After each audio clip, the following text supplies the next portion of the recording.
स्वामी विवेकानंद यांची 162वी जयंती महोत्सव 300 क्विंटलच्या महाप्रसादाने होणार साजरा। हिवरा आश्रम येथून महाप्रसाद तयार होताना तब्बल 300 क्विंटलचा महाप्रसाद होणार वितरित। बुलढाणा जिल्ह्यातील राज्यभर परिचित असलेल्या हिवरा आश्रम येथील स्वामी विवेकानंद यांची जयंती महोत्सवाचे दरवर्षीप्रमाणे यावर्षीही मोठ्या प्रमाणामध्ये होणार साजरी। 3 दिवसीय महोत्सवात महत्त्वाचा कार्यक्रम तो म्हणजे महाप्रसादाचा असतो।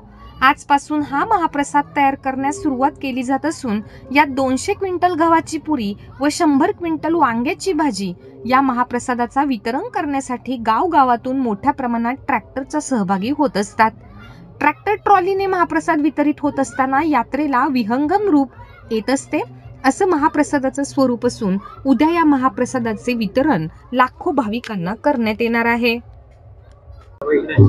भाविकांचं असं मत आहे आणि त्यांची अशी इच्छा आहे की या महापंक्तीची नोंद गिनीज बुक ऑफ वर्ल्ड रेकॉर्डमध्ये व्हावी। भाविकांना वाटतंय, लोकांना वाटतंय, सगळ्या देशभरातल्या लोकांना याची कल्पना आहे। संस्थेनं स्वतःहून कधी गिनीज बुकला म्हटलंही नाही। तो आमचा हेतू नाही, ते आमचं कामही नाही। लोकांना एक संघ करणं, विवेकानंदांच्या विचाराचा प्रचार प्रसार करणं या ध्येयाशी आम्ही एकनिष्ठ आहोत आणि चिकटलेले आहोत। स्वामी शुकदास महाराजांनी केलेलं या अद्वितीय आणि अलौकिक कार्याचा प्रचार आणि विवेकानंदांच्या तत्वज्ञानाचा प्रचार एवढंच आमचं काम आहे। गिनीज बुकात नोंद हो न हो त्याच्याशी आम्हाला काही फरक पडत नाही। ही पंगत अशीच मोठी मोठी होत राहील। एक दिवस गिनीज बुक वाले काय सगळ्याच रेकॉर्डवाल्यांना इथं यावं लागेल आणि बघावं लागेल आणि त्याची नोंद घ्यावी लागेल।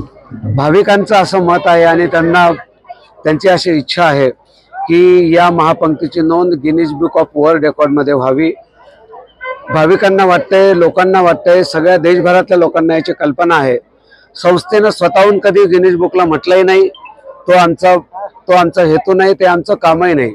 लोकांना एक संघ करणं, विवेकानंदांच्या विचाराचा प्रचार प्रसार करणं या ध्येयाशी आम्ही एकनिष्ठ आहोत आणि चिकटलेले आहोत। स्वामी शुकदास महाराजांनी केलेलं या अद्वितीय आणि अलौकिक कार्याचा प्रचार आणि विवेकानंदांच्या तत्वज्ञानाचा प्रचार एवढंच आमचं काम आहे।